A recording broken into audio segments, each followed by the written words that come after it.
Hi guys, so tell me, क्या आपके घर पर कपड़े धुलते हैं? यू विल बी लाइक, हाँ ऑब्वियसली सबके घर पे कपड़े धुलते हैं।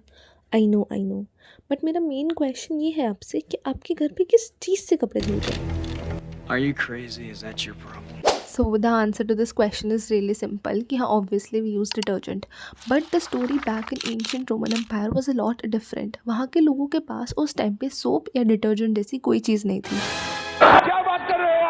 तो अब आप सोच रहे होंगे कि वो अपने कपड़े कैसे धोते थे एंड वो नहाते कैसे थे। Well before getting into the topic, अगर आप नहीं जानते कि रोमन्स थे कौन, so let me give you a brief description about them.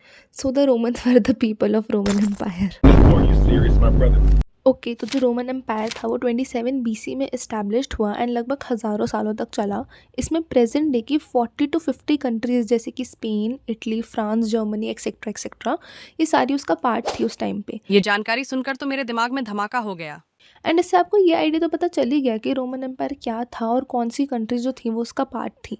सो अब हम आते हैं अपने मेन मुद्दे की बात पे कि वो लोग अपने कपड़े किस चीज़ से धोते थे। मैं बहुत अच्छी तरीके से कपड़े धोता हूँ। So the answer to this question is urine. हाँ, आपने एकदम सही सुना, वो लोग अपने कपड़े यूरिन से धोते थे and in fact stale urine to be more exact. So ये करने का भी ना एक पूरा प्रॉपर प्रोसीजर था जो वो लोग फॉलो करते थे। एंड अब आप सोच रहे हो कि भाई इसमें कैसा प्रोसीजर, बट नहीं, सच में था। सो शुरू से शुरुआत करते हैं। सबसे पहली बात तो वो लोग यूरिन को कलेक्ट कैसे करते थे। सो ये करने के लिए उनके पास बेसिकली दो तरीके थे। सो पहला तरीका था उनके पास public urinals and the second method was street vessels. अच्छा, ठीक है, समझ गया। सो क्या होता था ना कि उस टाइम पे लोगों के पास अपने घरों में प्राइवेट वॉशरूम्स नहीं होते थे, बट इंस्टेड ऐसे पब्लिक यूरिनल्स होते थे जो कि स्टोन या वुड से बने होते थे एंड लोग जाते थे, उसमें बैठते थे, मिलजुल कर अपना काम करते थे। I know it sounds very weird but ये सच है। सो पहला तरीका तो ये हो गया कि पब्लिक यूरिनल से कलेक्ट करना। अब जो सेकंड मेथड है वो बहुत ऑकवर्ड है, मतलब कैसे समझाऊँ मैं तुमको।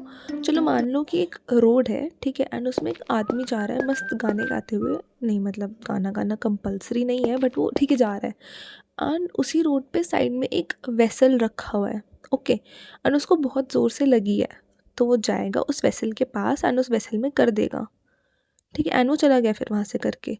सेकेंड आदमी आता है वो भी यही करता है, थर्ड आदमी आता है वो भी यही करता है, एंड जब वो वेसल भर जाता है, जब उसे ले जाया जाता है forward, you know well, and मैं मजाक भी नहीं कर रही, सच में ऐसा होता था। ऑल्सो वो लोग इस काम के लिए एनिमल यूरिन का भी यूज़ करते थे।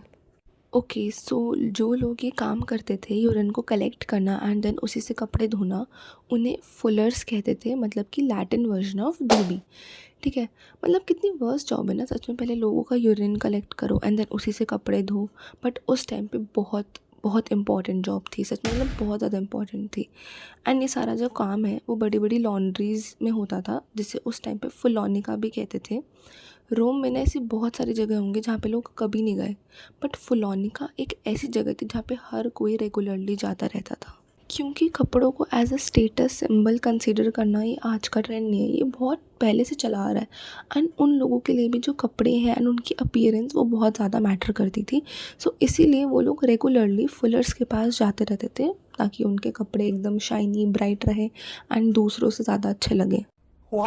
आज के टाइम पे जब हम एक सेकेंड नहीं लगाते अपने यूरिन को फ्लश डाउन करने में, वहीं ये लोग इसे अपना गोल्डन लिक्विड कंसीडर करते थे। गोल्डन लिक्विड ये कुछ ज़्यादा नहीं हो गया, बट ये गलत भी नहीं है वैसे, क्योंकि वो लोग एक्चुअली में इसे अपना गोल्डन लिक्विड कंसीडर करते थे, क्योंकि बस कपड़े धोने के लिए ही नहीं, वो लोग यूरिन को मल्टीपल पर्पसेस के लिए यूज़ करते थे। एंड इवन वर्स, कहीं कहीं पे तो ये मेंशन्ड है कि वो लोग इसे अपना माउथ वॉश भी यूज़ करते थे for whitening their teeths and oral health. जब ही तो वेस्पेशियन ने, जो वहाँ का एम्परर था उस टाइम पे, उसने यूरिन टैक्स तक इम्पोज कर दिया था, वेक्टिकल यूरेनी नाम का। इसके बारे में हम बाद में बात करेंगे। सो कलेक्ट करने के बाद पहले यूरिन को ऐसे ही छोड़ दिया जाता है ताकि वो अमोनिया में कन्वर्ट हो जाए एमोनिया, जो कि एक कलरलेस केमिकल कंपोनेंट है एंड एक बहुत अच्छा क्लीनिंग एजेंट है, हमारे घरों के मोस्ट ऑफ द क्लीनर्स जैसे कि glass cleaner, bathroom floor, oven cleaner etcetera इन सब में प्रेजेंट होता है। अमोनिया को सर्टेन अमाउंट ऑफ वाटर के साथ मिक्स करके छोटे छोटे टब्स में रख दिया जाता था against a wall like this. Then fuller उस टब में खड़ा होकर उससे क्लीनिंग प्रोसेस स्टार्ट करता था।